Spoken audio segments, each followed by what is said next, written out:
Hearken, O pilgrim of the infinite road, thou who hast taken up this tome with trembling hands and curious heart.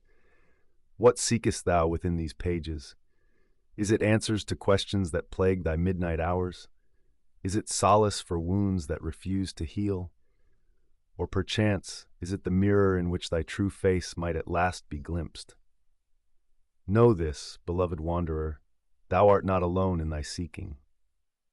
Since time immemorial, since the first human gazed upon the stars and wondered at the vastness, we have been asking the same eternal questions. Who am I?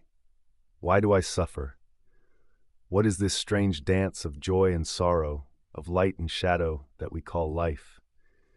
And is there meaning woven into the fabric of our days, or do we drift like autumn leaves upon an indifferent wind? This book is not a map, for no map can chart the terrain of the soul. Rather, it is a companion for the journey, a fellow traveler who has walked the paths of darkness and emerged, not unscathed, but transformed. Within these pages, we shall traverse the great territories of human emotion, from their deepest hell to their highest heaven, discovering that each feeling, however painful or sublime, is a doorway to greater understanding. The journey we undertake together is as old as consciousness itself. It is the hero's journey, the pilgrim's path, the seeker's quest. Yet it is also entirely new, for no two souls walk the same road, and thy footsteps have never before graced this earth in quite this way.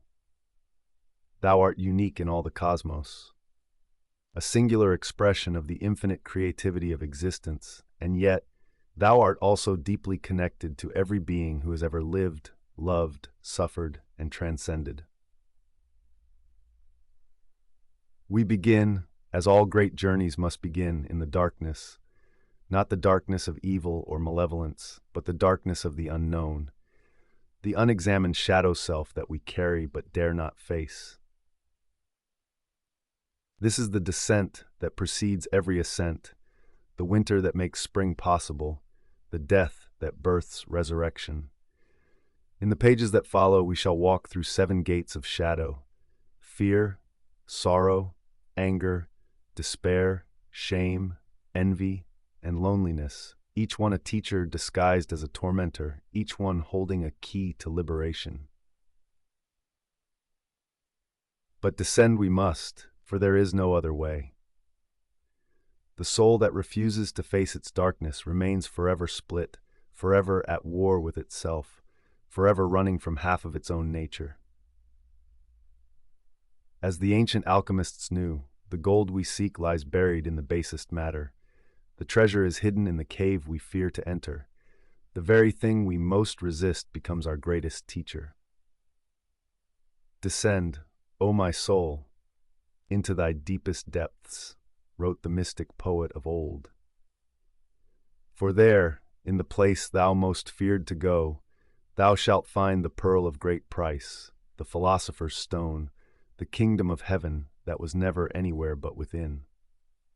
From the depths of shadow, we rise into the middle kingdom, the hollow realm of self-awareness, where we are neither lost in unconsciousness nor fully awakened to our true nature. This is the liminal space, the threshold, the sacred pause between the old life and the new. Here dwell confusion and doubt, numbness and restlessness, nostalgia, ambivalence, and apathy. These are not failings, but necessary stations on the path, places where the soul gathers strength for the final ascent. In this middle realm, we learn to sit with uncertainty, to befriend the unknown, to release our grip on certainty and control. We discover that not knowing is itself a form of wisdom, that the questions we carry are often more precious than any answers we might find. We learn to be comfortable with paradox, to hold multiple truths simultaneously, to dance with contradictions rather than collapsing them into false certainties. The middle realm is where most of humanity dwells most of the time, neither fully asleep nor fully awake, neither wholly lost nor completely found. It is the ordinary consciousness of ordinary days, yet within it lies the seed of the extraordinary. For it is here, in this space of awareness without attachment, that we begin to observe ourselves, to witness our own patterns, to catch glimpses of the vast consciousness that observes the observer. And then comes the ascent, the climb toward light, the journey into what the ancients called enlightenment, and what we might simply call coming fully alive. Through the gates of hope, courage, joy, love, gratitude, peace, and wonder, we rise like phoenixes from the ashes of our former selves. We discover that these exalted emotions are not rewards for good behavior or prizes to be won, but our natural state, what remains when we cease to resist life as it is. The ascent is not an escape from the world, but a full embrace of it. It is not a denial of suffering, but a transformation of our relationship to it. We learn that joy and sorrow are not opposites, but partners in the dance, that love includes everything, even pain, that peace is not the absence of conflict, but the presence of deep acceptance. Here, in the heights of human experience, we touch the transcendent. We glimpse the unity that underlies all diversity, the love that moves the sun and stars, the consciousness that dreams the universe into being. We realize that what we sought outside ourselves was always within, that the kingdom of heaven is here now, in this very breath, if only we have eyes to see. But the journey does not end in transcendence. The final movement, the eternal return, brings us back to earth, back to the ordinary world, but transformed by what we have learned. We return as bodhisattvas, as servants of the light, as wounded healers who carry the medicine of our own transformation, as a gift for others. In this final section, we explore compassion, wisdom, acceptance, and true transcendence, not as escape from the human condition, but as its fullest flowering. We discover that the point was never to leave the world behind, but to be fully present within it, to bring heaven to earth, to marry the spiritual and the material, the sacred and the ordinary.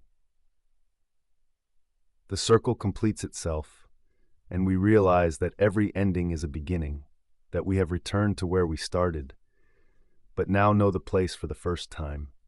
The journey continues, an eternal spiral upward and inward, outward and downward, a dance that never ends because consciousness itself is infinite, ever expanding, eternally creative.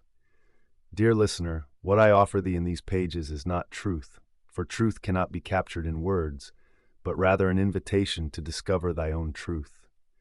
I offer not answers, but better questions, not conclusions, but openings, not certainty, but the courage to embrace mystery.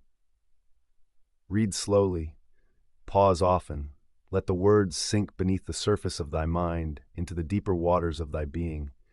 When something resonates, stop and sit with it. When something troubles thee, investigate it. When tears come, let them flow. When laughter bubbles up, release it fully. This book is meant to be experienced, not merely consumed. Thou art about to embark upon the greatest adventure of all, the journey into thy own depths, the exploration of thy own consciousness, the discovery of who thou truly art, beneath all the masks, roles, and identities thou hast assumed. It will not always be comfortable. Growth rarely is, but it will be worth it. I promise thee that. Know that I walk beside thee, as do all the seekers who have ever lived, all the souls who have ever yearned for something more, something deeper, something real. We are a communion of pilgrims, separated by time and space, yet united in our common humanity, our shared struggles, and our collective awakening. The threshold lies before thee. The journey begins with a single step. Step now into the darkness, trusting that it will lead to light. Step now into uncertainty, trusting that it will lead to wisdom. Step now into thyself, trusting that what thou findest there will be worth the seeking. The Book of Souls awaits. Stay tuned to be continued.